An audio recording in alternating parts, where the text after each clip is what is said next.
On November 22nd, 1963, President John F. Kennedy would be tragically shot and killed in Dealey Plaza in Dallas, Texas.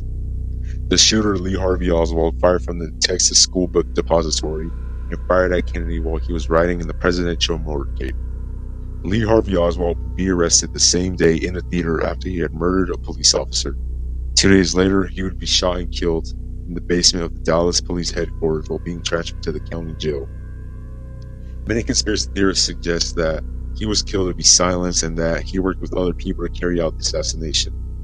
So today we'll be discussing if anti-Castro Cubans/Americans were behind the assassination of John F. Kennedy. Now, when we talk about what motives they would have, there is a lack of support during the Bay of Pigs invasion, losing Cuba, and the trade embargo. The trade embargo.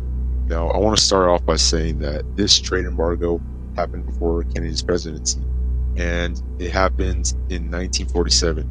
But I think it's worth mentioning because it sort of is relevant to a possible motive on why some Cubans wouldn't like the U.S. On October 29, 1946, New York mobster Lucky Luciano, who had previously been deported that year, would arrive in Cuba after Meyer Lansky, another mobster, had established his presence. He would stay in Cuba for a few months, developing relationships with government officials, and having the infamous Havana Conference, which was a meeting where many U.S. mafia leaders met up. Even Frank Sinatra provided entertainment there. Eventually, Lucky would be discovered to be in Cuba by the American government. So, Harry Anslinger, the director of the Federal Bureau of Narcotics, which was a precursor to the DEA, believes Lucky was a drug kingpin despite there never being any evidence of this. He threatened to order a trade embargo against Cuba, which would halt shipments of medical supplies and baby food. You could imagine how hard this would make the lives of Cubans. Eventually, it worked, and Lucky Luciano would be deported back to Italy. When it comes to losing Cuba, here's what it is. In 1959, Fidel Castro overthrew the government. From there, 10% of the population would leave Cuba. Castro would take over American businesses and pretty much took over all American influence in Cuba. At this point, the U.S. had officially lost Cuba. After Castro had taken over Cuba, most Cubans that had left Cuba fled to Florida. Dwight Eisenhower, who was the president at the time, would accept these refugees and give the CIA permission to start training these refugees for a potential invasion on Cuba. 2 years later, in April of 1961, only 3 months into Kennedy's presidency, the U.S. would launch a full-scale invasion on Cuba. This would be known as the Bay of Pigs invasion. This would be the United States' attempt at taking back Cuba, and for anti-Castro Americans to feel satisfied and liberated, I guess. To say this invasion was a disaster is an understatement, and the U.S. was very unsuccessful in taking Cuba.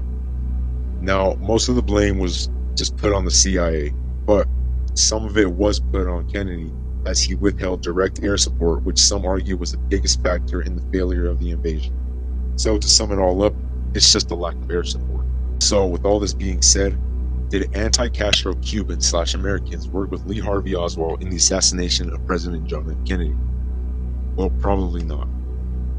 Now, I think out of everyone that people say did it or didn't do it, anti-Castro Cubans/Americans probably had the most understandable motive. I mean, look at the trade embargo. That would be a really shitty thing to do.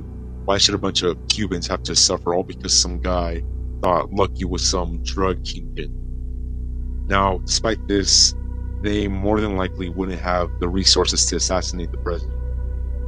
Sure, they could have used their CIA training and resources, but they would probably, to some extent, had to have worked with CIA to do so. And I already made a video on why the CIA couldn't have done it. So even though anti-Castro Cubans had the most understandable motive, they most likely didn't work with Lee Harvey Oswald to kill the president.